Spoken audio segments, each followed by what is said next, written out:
Hello বন্ধুরা, আমি আপনাদের জন্য আজ 4টি ব্যাক টু ব্যাক গল্প নিয়ে চলে এলাম।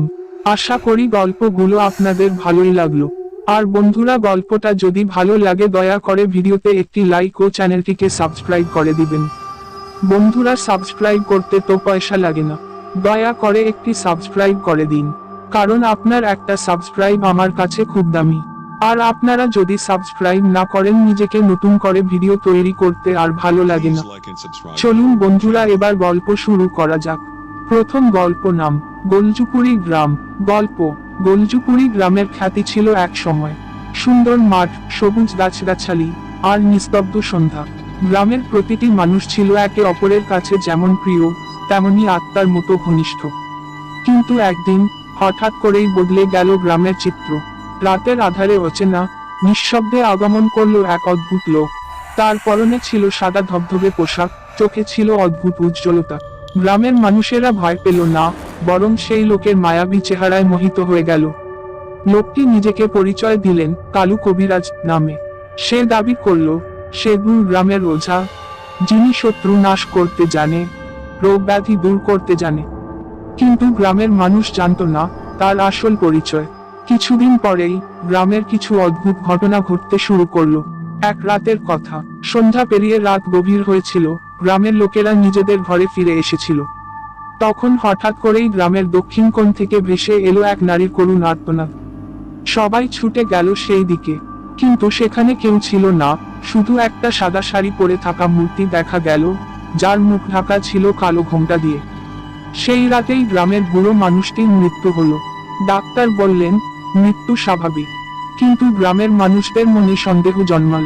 কালু কবিরাজের আসার পর থেকেই গ্রামের মানুষদের মনের মধ্যে অদ্ভুত এক ভয় গেঁথে বসেছিল। শিশু থেকে বৃদ্ধ সকলেই অনুভব করতে লাগলো যেন কেউ বা কিছু তাদের নজরে রাখছে। কিন্তু অদ্ভুত ব্যাপার হলো, যখন কেউ কোনোভাবে তার সত্যতা যাচাই করতে চাইতো, তখনই তার সাথে কিছু না কিছু অমঙ্গল ঘটত। কয়েকজন যুবক মিলে এক রাতে গিয়েছিল দক্ষিণ কোণের সেই অদ্ভুত মূর্তিটা দেখতে। তারা ফিরে এল না। তারা নিখোঁজ হওয়ার পরদিন সকালে গ্রামের মন্দিরের সামনে এক অচেনা নারীর মৃতদেহ পাওয়া গেল। সেই নারীর গায়ে ছিল সেই সাদা শাড়ি, যার ওপর কালো ঘোমটা ঢাকা ছিল। কিন্তু তার মুখের মধ্যে কোনো চেহারা ছিল না, শুধু ফাঁকা অন্ধকার এক গর্ত। গ্রামবাসী এবার বুঝতে পারল এই ঘটনাগুলি কোনো সাধারণ ঘটনা নয়। গ্রামের প্রবীণ লোকেরা কালু কবিরাজকে নিয়ে বেশ কিছু খোঁজখবর করতে শুরু করলো। কিছু পুরনো দলিলপত্রে তারা জানল যে সেই সময়ে একজন কালু নামে এক কালো জাদুর কারিগর এই অঞ্চলে তার তন্ত্র সাধনা করত। তার সাধনায় ব্যবহৃত হতো জীবন্ত মানুষ। একদিন গ্রামের লোকেরা তাকে ধরে মেরে ফেলে এবং তার আত্মাকে এক কুয়োয় বন্দী করে। কিন্তু তারা ভুলে গিয়েছিল যে তন্ত্র সাধকের আত্মা মরণশীল নয়। কালু কবিরাজ আসলে সেই কালুর পুনর্জন্ম। সে প্রতিশোধ নিতেই গ্রামে ফিরে এসেছে। সেই কালো মূর্তি ছিল তারই এক রূপ, যার মাধ্যমে সে গ্রামের মানুষদের আতঙ্কিত করে তুলছিল। গ্রামবাসীরা বুঝল এই অভিশাপ থেকে মুক্তি পেতে হলে কালু কবিরাজের আত্মাকে আবারও বন্দী করতে হবে। একজন বয়স্ক পুরোহিত, যিনি গ্রামে নতুন এসেছিলেন, জানালেন যে কালুকে নাশ করতে হলে সেই পুরনো কুয়োয় তাকে ফিরে যেতে হবে। পূর্ণিমার রাতে সেই প্রাচীন তন্ত্রমন্ত্র পড়ে তার আত্মাকে কুয়োতে বন্দী করার সিদ্ধান্ত নেওয়া হলো। গ্রামের লোকেরা একত্রিত হলো সেই রাতে। কুয়োর চারপাশে প্রাচীন মন্ত্রোচ্চারণের আওয়াজে বাতাস ভারী হয়ে উঠল। হঠাৎই এক ঝড় শুরু হলো, কিন্তু গ্রামের লোকেরা অবিচল রইল। কালু কবিরাজের আত্মা তীব্র চিৎকার করে উঠল, কিন্তু অবশেষে পুরোহিতের মন্ত্র তাকে বাধ্য করল সেই পুরনো কুয়োতে ফিরে যেতে। গোলজুপুরি গ্রাম আবারও ফিরে পেল তার আগের শান্তি। কিন্তু গ্রামবাসীরা জানে সেই কুয়োর ভেতরে এখনো কালুর অভিশপ্ত আত্মা ঘুমিয়ে আছে। গ্রামের লোকেরা সিদ্ধান্ত নিল কেউ কখনো আর সেই কুয়োর কাছে যাবে না। গোলজুপুরি গ্রামে রাত হলে এখনো সেই কুয়োর দিকে তাকালে কেমন যেন একটা ঠান্ডা হাওয়া বয়ে যায়। গ্রামবাসীরা জানে অভিশাপ ঘুমিয়ে আছে, তবে তার জাগরণের ভয় এখনো রয়ে গেছে। দ্বিতীয় গল্প নাম অন্ধকার। গল্প। অন্ধকার হরর স্টোরি রাইটিং 5000 ওয়ার্ড। পৃথিবীর মানচিত্রে এক ছোট্ট বিন্দুর মতো গ্রামটির নাম ছিল অন্ধকার। গ্রামের মানুষদের জীবনযাত্রা ছিল খুবই সাধারণ, কিন্তু সেই শান্তির আড়ালে লুকিয়ে ছিল এক গভীর ভয়। গ্রামের মানুষদের মধ্যে কেউ কোনোদিন সন্ধ্যার পর বাইরে বের হতো না, কারণ অন্ধকার ঘনাতেই অদ্ভুত কিছু ঘটত।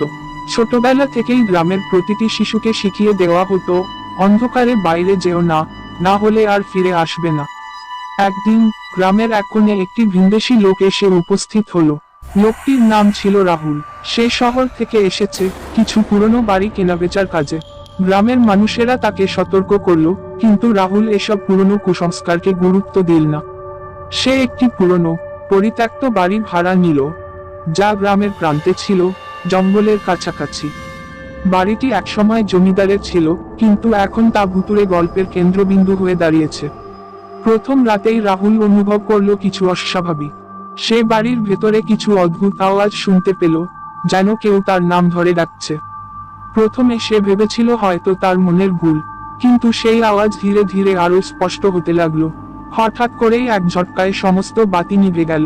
অন্ধকারে নিমজ্জিত বাড়ির ভেতরে রাহুল একা। সে বুঝতে পারল কিছু একটা ঠিক নেই। সে মোবাইলের টর্চ জ্বালিয়ে চারপাশে তাকাতে শুরু করলো। হঠাৎ করে একটি ছায়া তার চোখে পড়ল, যেন কেউ তার পেছনে দাঁড়িয়ে আছে। সে দ্রুত ঘুরে দাঁড়ালো, কিন্তু সেখানে কেউ ছিল না। রাহুল ভয় পেল, কিন্তু সে নিজেকে সাহসী ভাবল। তাই ভয়কে উপেক্ষা করে সে আবারও শুয়ে পড়ল, কিন্তু সেই রাতে সে আর ঘুমোতে পারল না। পরদিন সকালে রাহুল গ্রামের পুরনো পাণ্ডুলিপি খুঁজতে গেল। সে জানতে চাইল এই বাড়ির ইতিহাস কি। গ্রামের এক বয়স্ক ব্যক্তি জানালেন, একসময় এই বাড়ির মালিক ছিলেন জমিদার দেবাংশু রায়। তিনি ছিলেন খুব নিষ্ঠুর প্রকৃতির, তার হাত দিয়ে বহু মানুষকে অত্যাচার করে মারা হয়েছিল। জমিদারের অত্যাচারে অতিষ্ঠ হয়ে গ্রামের মানুষ এক রাতে তাকে হত্যা করে এবং বাড়িটি জ্বালিয়ে দেয়। কিন্তু জমিদারের আত্মা নাকি এখনো সেই বাড়িতে ঘোরাফেরা করে। রাহুল বুঝতে পারল এই বাড়িতে থাকার সিদ্ধান্ত ভুল ছিল, কিন্তু সে জানতো না তার জন্য অপেক্ষা করছে আরো ভয়ঙ্কর কিছু। এক রাতে রাহুল সিদ্ধান্ত নিল সে এই ভুতুড়ে রহস্যের সমাধান করবে। সে রাতে প্রস্তুতি নিয়ে বাড়ির বিভিন্ন স্থানে ক্যামেরা সেট করলো, কিন্তু রাত গভীর হতেই আবারও বাতি নিভে গেল। রাহুলের গায়ে হঠাৎই ঠান্ডা হাওয়া বয়ে গেল, যেন কেউ বা কিছু তার চারপাশে ঘুরছে। সে চোখের সামনে দেখতে পেল এক অদ্ভুত ছায়া, যা ধীরে ধীরে স্পষ্ট হয়ে উঠল। সেই ছায়াটি ছিল দেবাংশু রায়ের। তার চোখে ছিল অতীতের নিষ্ঠুরতা, আর মুখে ছিল একটি বিভীষিকাম হাসি। রাহুলের শরীর জমে গেল ভয়ে। সে অনুভব করলো সে কিছুতেই মরতে পারছে না। দেবাংশু রায় তার দিকে এগিয়ে আসছিল, আর তার চোখের ভেতরে ছিল হাজারো আতঙ্ক। হঠাৎ করেই রাহুল শুনতে পেল জমিদারের কণ্ঠ, তুই এখানে কি চাস? রাহুল বুঝতে পারল তার জীবন শেষ, কিন্তু তার মাথায় তখনও একটি চিন্তা কাজ করছিল, কিভাবে সে এখান থেকে পালাবে। রাহুলের হৃদস্পন্দন দ্রুত হচ্ছিল। সে বুঝতে পারল এখান থেকে পালানো ছাড়া তার আর কোনো উপায় নেই। সে প্রচন্ড সাহস নিয়ে নিজের শরীরকে নাড়ানোর চেষ্টা করলো, কিন্তু জমিদারের আতঙ্কিত দৃষ্টি তাকে আটকে রাখছিল। হঠাৎ করেই রাহুল নিজেকে ছাড়িয়ে দৌড়াতে শুরু করলো। সে দেখতে পেল তার পেছনে ছায়াটি তাড়া করছে, আর ঘরের ভেতরের দেয়ালগুলি যেন হঠাৎ করেই তার দিকে এগিয়ে আসছে। বাড়ির বাইরে আসতেই রাহুলের শরীর দিয়ে শীতল ঘাম গড়িয়ে পড়ল। সে গ্রামের দিকে ছুটল, কিন্তু পেছনে ছায়াটি তাকে ছাড়ল না। গ্রামের লোকেরা তাকে দেখলো এবং বুঝতে পারল রাহুলের জন্য এটা শেষ রাত। তারা সবাই জানতো অন্ধকারের রাতের পরে কেউ জীবিত ফিরে আসে না। তারা চুপচাপ দেখলো কিভাবে ছায়াটি রাহুলকে গ্রাস করলো, আর রাহুলের চিৎকার ধীরে ধীরে থেমে গেল। সকালের আলো ফুটতেই রাহুলের মৃতদেহ গ্রামের প্রান্তে পাওয়া গেল। তার চোখে ছিল এক অভ্যন্তরীণ ভয়ের ছাপ, যা মৃত্যুর আগে সে অনুভব করেছিল। অন্ধকার গ্রাম আবারও ফিরে গেল তার আগের জীবনে। কিন্তু রাহুলের মৃত্যুর পর থেকে গ্রামের মানুষ আরো সতর্ক হয়ে গেল। তারা জানলো সেই পুরনো জমিদারের অভিশাপ এখনো মুক্ত হয়নি। তারা আরো দৃঢ় হলো, কেউ কোনোদিন সন্ধ্যার পর বাইরে যাবে না। অন্ধকার গ্রাম আজও রহস্যময় এবং ভয়ঙ্কর। রাহুলের ঘটনার পর কেউ সেই পরিত্যক্ত বাড়ির দিকে চোখ তুলেও তাকায় না। গ্রামের মানুষ বিশ্বাস করে জমিদারের অভিশপ্ত আত্মা এখন আরো শক্তিশালী হয়ে ফিরে এসেছে, আর যে এই গ্রামের নিয়ম ভাঙবে তাকে কখনো ক্ষমা করবে না। অন্ধকার রাতের অভিশাপ থেকে কেউ মুক্তি পায় না। সর্ষে মাঠে দোকান, বাংলা হরার স্টোরি রাইটিং 5000 ওয়ার্ড। তৃতীয় গল্প নাম সর্ষের মাঠে রহস্যময় দোকান। গল্প পশ্চিম বাংলার এক প্রত্যন্ত গ্রাম, যেখানে সর্ষের ক্ষেত যতদূর চোখ যায় ততদূর ছড়িয়ে আছে। গ্রামের মানুষদের জীবনযাত্রা ছিল সাধারণ, কিন্তু তারা যে কেবল সর্ষে খেতেই কাজ করত তা নয়। গ্রামের কেন্দ্রে ছিল এক পুরনো হাট। সেই হাটের একটি বিশেষ স্থান ছিল, যেটাকে সবাই এড়িয়ে চলত, সেই স্থানটি ছিল সর্ষে মাঠের দোকান নামে পরিচিত। এই দোকানটি ছিল শতবর্ষ পুরনো। গ্রামের বৃদ্ধেরা বলতো কেউ এই দোকানে রাতে গেলে আর ফিরে আসতে পারে না। লোকমুখে প্রচলিত ছিল সেই দোকানে এক সময় এক বণিক তার পরিবার সহ বসবাস করত। কিন্তু একদিন তার সমগ্র পরিবার একযোগে নিখোঁজ হয়ে যায়, আর সেই থেকেই দোকানটি পরিত্যক্ত অবস্থায় পড়ে আছে। গ্রামের মানুষরা কখনো সেই দোকানের সামনে দিয়ে হেঁটে যাওয়ার সাহসও পেত না। একদিন গ্রামের একজন যুবক রমেন হঠাৎ করে সাহস দেখিয়ে ঠিক করলো সে এই সর্ষে মাঠের দোকানের রহস্য উদ্ঘাটন করবে। গ্রামের বয়স্কদের সাবধানবাণীকে উপেক্ষা করে রমেন সন্ধ্যাবেলায় দোকানের দিকে রওনা দিল। সূর্য ডোবার সঙ্গে সঙ্গে চারপাশে এক ধরনের ভয়ানক নীরবতা নেমে এলো। ক্ষেতের মাঝে সেই দোকানটি যেন আরো ভয়াল দেখাচ্ছিল। দোকানের সামনে পৌঁছে রমেন বুঝতে পারল কিছু একটা ঠিক নেই। দোকানটি যেন জীবন্ত, তার ভিতর থেকে হালকা আলো ঠিকরে বের হচ্ছিল। কিন্তু সবচেয়ে অদ্ভুত ছিল দোকানের ভেতর থেকে ভেসে আসা মৃদু কথোপকথন। রমেন সাহস করে দরজার ফাঁক দিয়ে উকি দিল। সে চোখের সামনে যা দেখল তা তাকে স্তম্ভিত করে দিল। রমেন দেখতে পেল দোকানের ভেতর এক বয়স্ক ব্যক্তি দাঁড়িয়ে আছে, যার মুখে ছিল এক অদ্ভুত হাসি। তার পাশে দাঁড়িয়ে ছিল আরো কিছু মানুষ, যারা যেন বহু যুগ আগের পোশাক পরেছিল। তারা সবাই কথা বলছিল, কিন্তু তাদের কথাগুলি যেন কোনো অজানা ভাষায় উচ্চারিত হচ্ছিল। রমেন সাহস করে দোকানের ভিতর প্রবেশ করলো, কিন্তু তার পা জমে গেল দরজার সামনে। সে অনুভব করলো কেউ বা কিছু তাকে আটকে রাখছে। হঠাৎ করেই সেই বয়স্ক ব্যক্তি রমেনের দিকে তাকালো।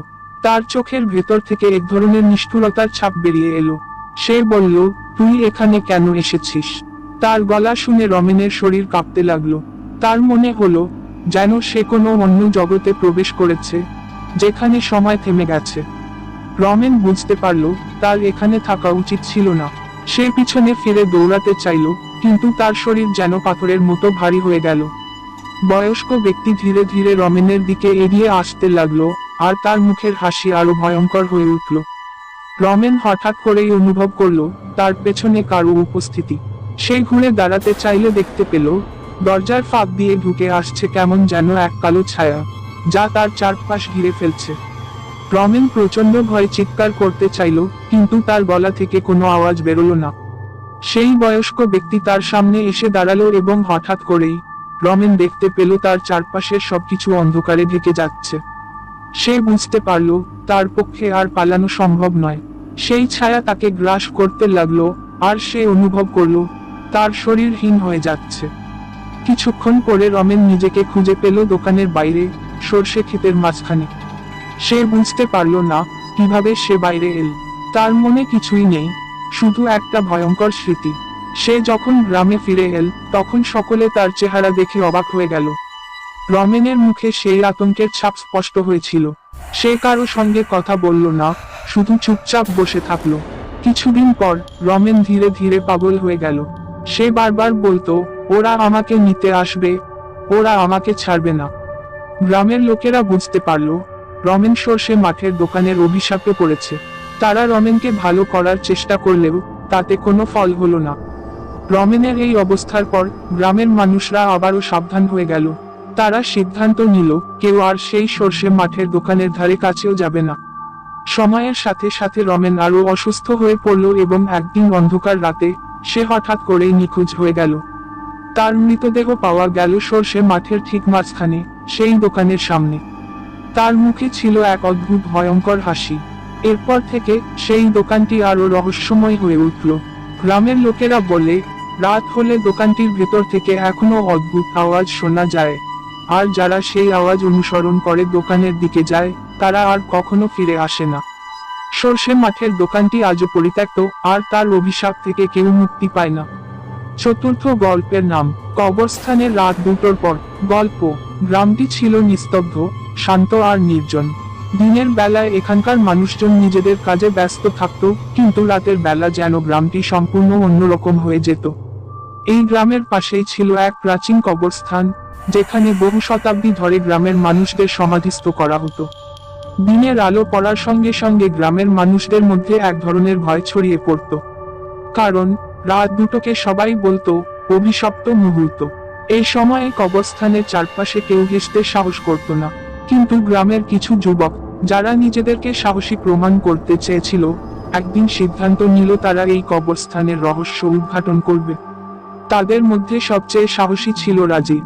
সে ঠিক করলো, সে রাত 2টোর সময় কবরস্থানে যাবে এবং সত্যিই কিছু অদ্ভুত ঘটে কিনা তা পরীক্ষা করে দেখবে।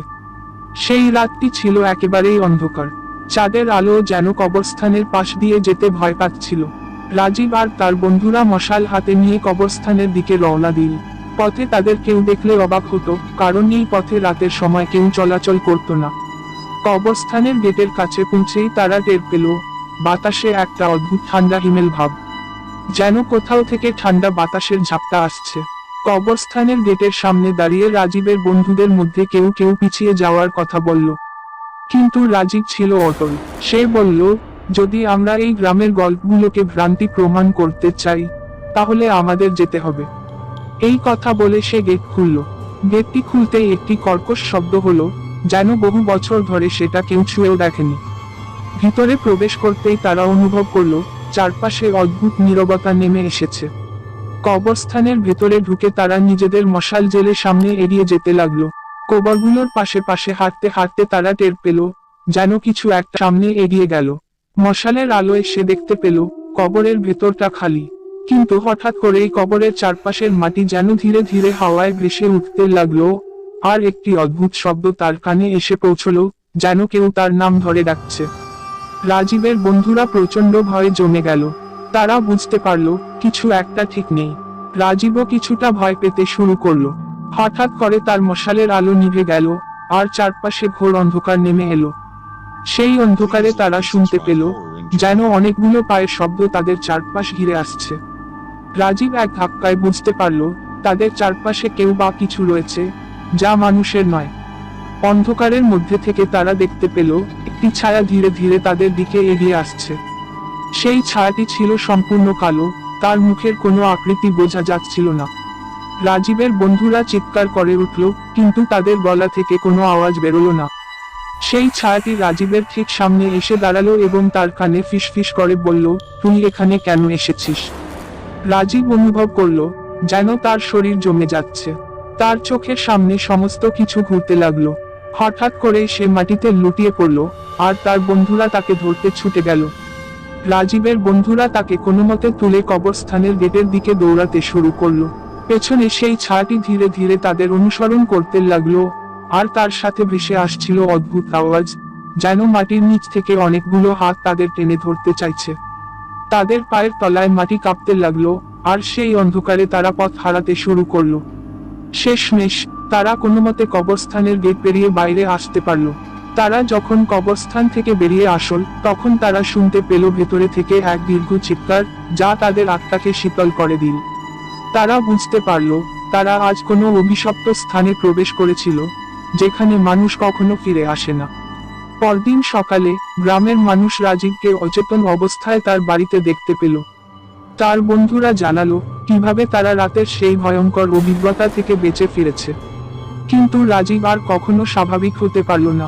তার শরীরের ভেতর থেকে সেই রাতের ভয় আর আতঙ্ক চিরকালের জন্য বসে গেছে। গ্রামের লোকেরা সিদ্ধান্ত নিল, তারা আর কখনো রাত 2টোর পরে কবরস্থানের ধারে কাছে যাবে না। তারা জানল, সেই কবরস্থানে কিছু অশুভ আত্মা রয়েছে, যারা অভিশপ্ত সময়ে জেগে ওঠে। আজও রাত 2টোর পরে কবরস্থানের চারপাশে কেবল নীরবতা বিরাজ করে।